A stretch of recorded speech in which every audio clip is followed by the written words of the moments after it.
YouTube viewers அனைவருக்கும் வணக்கம். இன்றைக்கி நம்ம இந்த வீடியோவில் கன்னி ராசிக்கான புத்தாண்டு ராசி பலன் பற்றி பார்க்க போகிறோம். 2025 இந்த புது வருஷத்துக்கான பலன்கள் அப்படின்னு பார்த்தீங்கன்னா, ஆல்ரெடி கன்னிராசிக்காரர்கள் ஒரு 3 வருஷமாகவே பெரிய அதாவது நிதி இழப்பு, அதே மாதிரி பார்த்திங்கன்னா நிறைய பிரச்சனைகள் சந்திச்சுக்கிட்டே இருந்திருப்பாங்க. என்ன காரணம் அப்படின்னு பார்க்கும்பொழுது, இந்த கேது அப்படின்ற ஒரு கிரகம் இருக்கு இல்லையா, அது வந்து நமக்கு 3ஆம் வீட்டில் இருக்கும்போது தைரியம் கொஞ்சம் குறைவாக இருந்திருக்கும், யாரோட சப்போர்ட் இல்லாத மாதிரி போயிருக்கும். 2வது வீட்டுக்கு வந்தப்பவும் பார்த்திங்கன்னா நமக்கு தனஸ்தானம், அந்த தன சம்மந்தப்பட்ட விஷயங்கள், பண ரீதியான அத்தனை விஷயங்களும் முடக்கம் அப்படின்னு சொல்லலாம். சுயஸ்தானத்தில் வந்து உட்காந்துருக்கும்போது சந்திரன் கேது இணைவு இல்லையா, அதனால் நமக்கு தலையில் ஒரே குடைச்சலாகவே இருக்கும். ஏதாவது ஒரு விஷயம் நம்ம பாசிட்டிவாக நினச்சாலும் கூட உடனே நெகட்டிவாக மாறிடும் அப்படின்னு சொல்லுவோம்ல, இந்த மாதிரியான ஒரு சூழ்நிலை அப்படின்றது இருந்துகிட்டே இருந்திருக்கும். இது நடுவில் சனி வக்கரமாக இருந்த சமயத்தில் 5ல் உட்காந்துருந்தது. வக்கர சனியை பார்த்தாலே அது வந்து நிறைய பிரச்சனைகளை கொடுத்துக்கிட்டே இருக்கும். நம்ம எதிர்பார்த்த விஷயங்கள சில தடங்கல்கள் இந்த மாதிரியாக இருந்திருக்கும். அப்புறம் 6ல் சனி வந்ததுனாலையும் பெரிய முன்னேற்றம் அப்படின்னு பார்த்திங்கன்னா பெருசாக முன்னேற்றம் எதுவும் இல்லையே, அப்படியே கிணத்துல போட்ட கல் மாதிரியே இருக்குது. எந்த பிரச்சனையுமே தீர்ந்த பாடில்லை, அது அப்படியே கமா போட்டுகிட்டே போகுது அப்படின்னு சொல்லிக்கிட்டு இருந்த நபர்களுக்கெல்லாம் இந்த புத்தாண்டு அப்படின்னு பார்த்திங்கன்னா பல நல்ல விஷயங்களை கொண்டு வருது. இந்த வருஷத்தில் வந்து நமக்கு சனி பயிற்சியும் இருக்குது, ராகுகேது பயிற்சியும் இருக்குது, குரு பயிற்சியும் இருக்குது. ஸோ இந்த 3 பயிற்சிகளுமே பலவிதமான நன்மைகளை கொண்டு வரப்போகுது அப்படின்றதில் கடுகளவும் சந்தேகம் இல்லை. இப்போ பலன்களுக்குள்ளே போயிடலாம். 1ஆம் வீடு அப்படின்னு பார்த்தீங்கன்னா சுயஸ்தானம். இந்த இடத்துல வந்து கேதுவுடைய அமர்வு இருக்குது. இந்த கேதுவுடைய அமர்வு பார்த்திங்கன்னா ஒரு 4 மாதம் வரைக்கும் நீங்கள் பொறுத்துருங்க. அதுக்கப்புறமா நமக்கு வந்து அந்த கேது ராகுவோட பயிற்சி நடந்துடும். அந்த பயிற்சி காலத்துக்கு அப்புறமா பலவிதமான நன்மைகள், ரொம்ப நாளாக நல்ல விஷயமே நடக்கலை அப்படின்னு காத்திருந்தவங்களுக்கெல்லாம் பல நல்ல விஷயங்கள் நடக்கும். என்ன விஷயம்னா, இந்த கேதுவாகப்பட்டது சந்திரன் மேலே இருக்கிறதுனால குழப்பங்கள் ஏற்படுத்திக்கிட்டே இருக்கும். நம்ம என்ன தெளிவாக பேசலாம்னு நினச்சா கூட கடவுள் மேலே ஒரு அதீதமான ஆர்வம் ஏற்படும், ஆன்மீகமான விஷயங்கள் மேலே தான் ஈடுபாடே இருக்குமே தவிர குடும்பத்தில் கலகங்கள் வர்றது, சண்டை சச்சரவு வர்றது, பணம் வந்து பார்த்திங்கன்னா தண்ணி மாதிரி செலவாகிக்கிட்டே இருக்குன்னுவாங்க. அப்படிலாம் பணம் வர்றதே ரொம்ப கஷ்டமாக இருக்குது. வேலை சம்மந்தப்பட்ட விஷயம்னு பார்த்திங்கன்னா வேலை எடுத்துருவாங்களா வச்சுப்பாங்களா, இந்த கேள்விகளோடையே பிரயாணம் பண்ணுவோம் இல்லையா, அப்படியே போய்கிட்டு இருக்கோம். என்ன தான் நடக்க போகுதுன்னு தெரியலன்னு. டெய்லி கிளம்பும்போது ஜாலியாக ஆஃபீஸ்க்கு போகிற மாதிரியே இருக்க மாட்டாங்க. இல்லை அவங்களோட சொந்த தொழிலாக இருந்தால் கூட இது நடக்குமா நடக்காதா அப்படின்ற ஒரு கேள்வியை சுமந்துக்கிட்டே போகிற மாதிரியாகவே இருக்கும், கேள்விகளை சுமந்துக்கிட்டு போகிற மாதிரியே இருக்கும். ஸோ அந்த மாதிரி சூழ்நிலையெல்லாம் கேது பயிற்சிக்கு அப்புறமா கேது வந்து நமக்கு 12வது வீட்டுக்கு போயிடுது.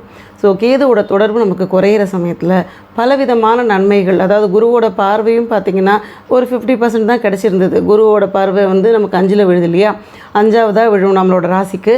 அப்படி விழுறது கூட கேது இருந்ததுனால முழுசாக கிடைக்கல அப்படின்றது தான் சொல்லணும். ஸோ இப்போ வந்து பார்த்திங்கன்னா நமக்கு குரு பார்வையும் வரும், அதே சமயத்தில் ஒரு கிரக பயிற்சிகளும் நல்லா வேலை செய்ய போகுது அப்படின்றதுல எந்த மாற்றமுமே கிடையாது. ஸோ ஃபஸ்ட்டு வந்து பார்த்திங்கன்னா 1ஆம் வீட்டில் இருக்க கேது நகர்ற வரைக்கும் கொஞ்சம் பொறுமையாக இருங்க. மற்ற எல்லா விஷயமுமே படிப்படியான முன்னேற்றம் அப்படின்றது நடந்துக்கிட்டே இருக்கும். முயற்சியை கைவிடாமல் ஒரு விஷயத்தை பண்ணிக்கிட்டே இருங்க. அடுத்து 3ஆம் வீடு சகோதரஸ்தானம் மற்றும் தைரியஸ்தானம். இந்த இடத்துல வந்து பார்த்திங்கன்னா புதனுடைய அமர்வு இருக்குது. புதன் அங்கே இருக்கிற பட்சத்தில் தைரியம் அப்படின்னு பார்க்கும்போது நல்ல தைரியம், அதாவது நம்ம பார்த்துக்கலாம், நம்மளால் முடியும் அப்படின்ற மாதிரியே செல்ஃப் மோட்டிவேஷன் உங்களுக்கு நீங்களே கொடுத்துப்பீங்க. அந்த ஒரு விஷயத்தை கரெக்டாக ஃபாலோ பண்ண முடியும். அடுத்து வந்து பார்த்திங்கன்னா சகோதரஸ்தானம், கூட பிறந்தவங்களோட சப்போர்ட் அப்படின்றது கண்டிப்பான முறையில் நமக்கு கிடைக்கும். இது நாள் வரைக்கும் வந்து யாரும் பேச்சுவார்த்தையிலேயே இல்லை, நல்ல ஒத்துமையாக இல்லாமல் இருந்த நபர்கள் எல்லாமும் கூட திரும்ப ரீயூனியன் ஆகி நல்லா அன்போடு பேசுறதுக்கு உண்டான வாய்ப்புகளை ஏற்படுத்தும். குடும்பத்தில் சுப நிகழ்ச்சிகள் நடக்கிறதுக்கு உண்டான வாய்ப்புகள் அப்படின்றது நிறையவே காணப்படுது. அடுத்து 4ஆம் வீடு. 4ஆம் வீடு தாயார் ஸ்தானம் மற்றும் சுகஸ்தானம். இந்த இடத்துல சூரியனுடைய அமர்வு இருக்குது. மாதம் ஒரு தடவை நகரக்கூடிய சூரியனாக இருந்தாலும் அந்த வருஷ தொடக்கத்தில் நமக்கு பல நன்மைகளை கொடுத்துட்டு தான் போவார். சுகஸ்தானத்தில் சூரியன் இருக்கிற பட்சத்தில் நமக்கு என்ன நடக்கும் அப்படின்னு பார்க்கும்போது, தாய்க்கு வந்து ஒரு உஷ்ணம் சார்ந்த விஷயங்கள், ஏதாவது பிரச்சனைகள் வரத்துக்கு உண்டான வாய்ப்புகள் வரலாம். அதே மாதிரி நமக்கு வந்து பார்த்திங்கன்னா அரசு தொடர்பான விஷயங்கள், அதாவது வேலையிலேயே மூத்த அதிகாரிகள்கிட்ட நட்புறவு ஏற்படுறதுக்கு உண்டான வாய்ப்புகள் இருக்குது. இதனால் வரைக்கும் நம்மளோட திறமையை கண்டுக்காத அதிகாரிகள் இப்போ அதை வந்து கொஞ்சம் கன்சிடர் பண்ணுறதுக்கு உண்டான வாய்ப்புகள் இருக்குது. அதனால் உத்தியோக உயர்வு கிடைக்கிறதுக்கு உண்டான வாய்ப்புகளும் ஏற்படும். ஸோ பண ரீதியான முன்னேற்றம் வரக்கூடிய மாதமாக இருக்கும். 6ஆம் வீடு நோய் ஸ்தானம் மற்றும் எதிரி ஸ்தானம். இந்த இடத்துல வந்து பார்த்திங்கன்னா சனி மற்றும் சுக்கிரனுடைய அமர்வு இருக்குது. சனி 6ல் இருக்குது, அது பிரயாண காலத்தில் இருக்குது, அதாவது பெயர்ச்சி நடந்துக்கிட்டே இருக்குது அப்படின்றதுனால அது மூமெண்டமில் இருந்துகிட்டு இருக்கும். இப்போ வந்து மீனராசிக்கு பெயர்ச்சி அடைய போகிறதுனால 6வது வீட்டில் இருக்கக்கூடிய சனி கால்களில் கொஞ்சம் வந்து வலிகளை ஏற்படுத்திக்கிட்டு இருக்கும். அதை நீங்கள் வந்து பார்த்தீங்கன்னா கொஞ்சம் ரிலாக்ஸாக கால் வச்சுக்கிறத பற்றி யோசிங்க. ரொம்ப தூரம் நடக்கிறத கொஞ்சம் குறைஞ்சிக்கோங்க. நல்லா தூங்குங்க. அதாவது ராத்திரி தூக்கம் பண்ணுறது ரொம்ப முக்கியம். அதை நீங்கள் கரெக்டாக ஃபாலோ பண்ணாலே சனி பிரீத்தி அப்படின்னு சொல்லலாம். சோம்பேறித்தனமாக இருக்காதீங்க. காலையில் எழுந்திருக்கணும். அதே மாதிரி பார்த்திங்கன்னா உங்களோட கடமைகளை கரெக்டாக செய்யுங்க. இப்படி செய்கிற பட்சத்தில் சனியால் ஏற்படக்கூடிய தாக்கங்கள் குறையும் அப்படின்னு சொல்லலாம். அடுத்து சுக்கிரன் அங்கே இருக்குது. எப்பயுமே நோய் ஸ்தானத்தில் வந்து சுக்கிரன் இருக்கிற பட்சத்தில் சர்க்கரையோட அளவை வந்து நம்ம சரி பார்த்துக்கணும். ரொம்ப அதிகமாக சுகர் ஏறாமல் பார்த்துக்கோங்க. சுகர் இருக்கான்னு ஒரு தடவை செக் பண்ணிக்கோங்க, இல்லாதவங்க கூட. அதே மாதிரி உணவு கட்டுப்பாடு அப்படின்றது ரொம்ப முக்கியமாக பாதுகாப்பாக நீங்கள் பார்த்துக்கணும். சனியும் உணவுக்குரிய ஒரு காரகத்துவம் தான். அதனால் நீங்கள் 2 கிரகங்கள் சேர்க்கை பண ரீதியான முன்னேற்றங்கள் கொடுக்கும், வேலை வாய்ப்புகளை உருவாக்கி கொடுக்கும். இந்த வாய்ப்புகள் எல்லாத்தையுமே பயன்படுத்திக்கிட்டே இருங்க. ரொம்ப யோசிச்சுக்கிட்டே இருக்காதிங்க. நார்மலாகவே கன்னிராசிக்காரர்கள் ஏதாவது ஒரு விஷயத்த செய்யணுன்னா 10 கேள்வி தன்னோட மனசுக்குள்ளே கேட்டுக்கிட்டே இருப்பாங்க.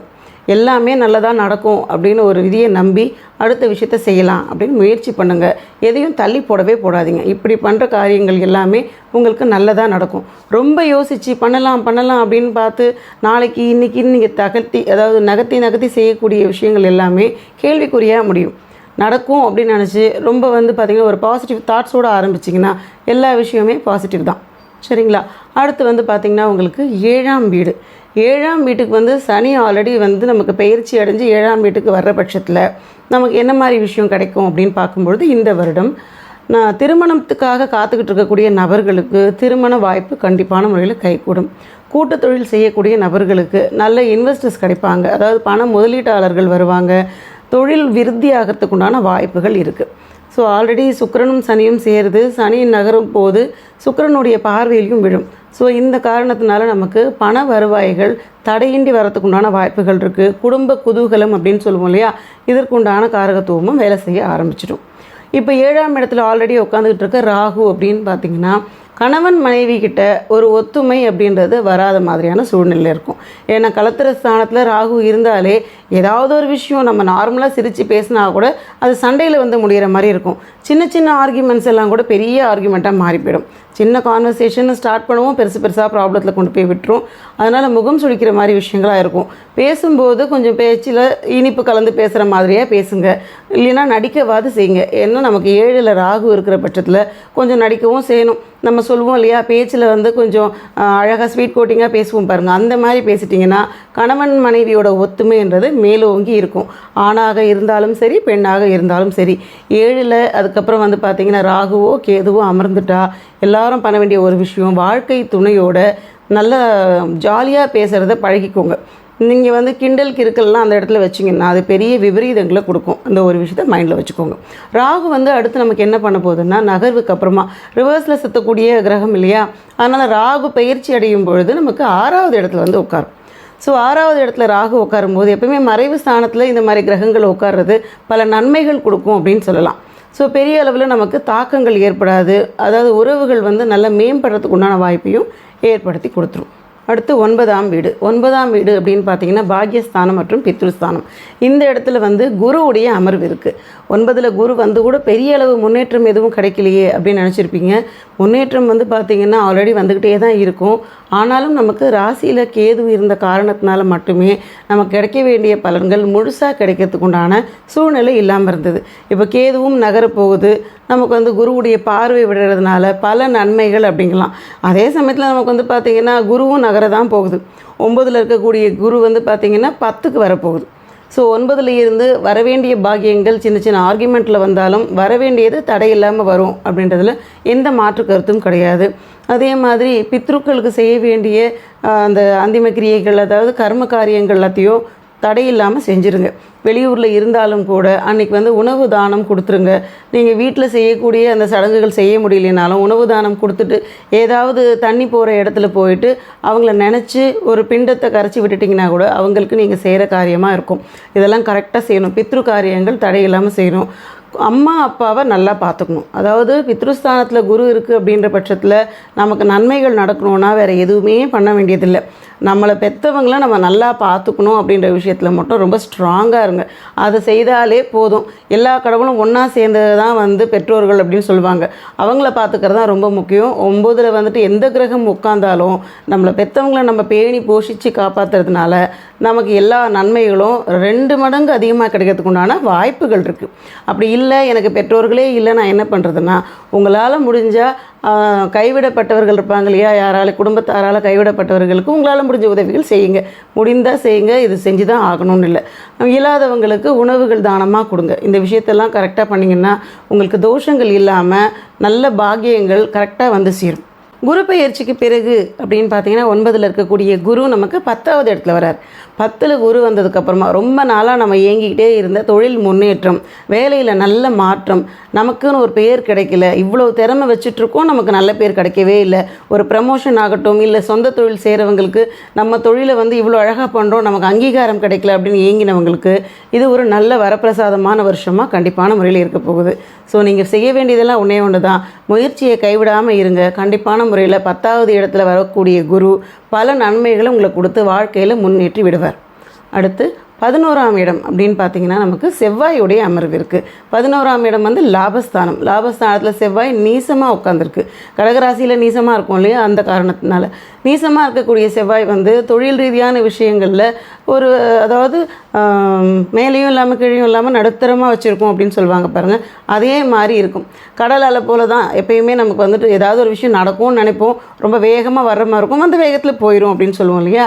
அந்த மாதிரி எதையும் வந்து நீங்கள் முடிவு பண்ண முடியாத ஒரு சூழ்நிலையில் இருப்பீங்க. லாபங்கள் அப்படி தான், பெருசாக எதிர்பார்ப்பீங்க, கிட்ட வரும் தட்டி போகும், இந்த மாதிரி விஷயங்கள்லாம் வந்து போகும். சில நல்ல கிரக பயிற்சிகள் நடக்க பல நன்மையான விஷயங்களை நீங்கள் கண்டிப்பான முறையில் ஈர்க்க முடியும். ரொம்ப நிதானமாக இருங்க. ஆல்ரெடி வந்து கன்னிராசிக்காரங்க நிதானமாக இருப்பாங்க, ரொம்ப காமெடியெல்லாம் பண்ணிக்கிட்டு இருப்பாங்க, ஆனால் மனசில் தான் ஏகப்பட்ட பாரங்களை சுமந்துக்கிட்டு இருப்பாங்க. ஆனால் இந்த வருஷம் அப்படின்னு பார்த்தீங்கன்னா அந்த பாரங்கள் எல்லாத்தையும் களைஞ்சு ரொம்ப ஹாப்பியாக வச்சுக்கக்கூடிய வருஷமாக தான் இருக்க போகுது.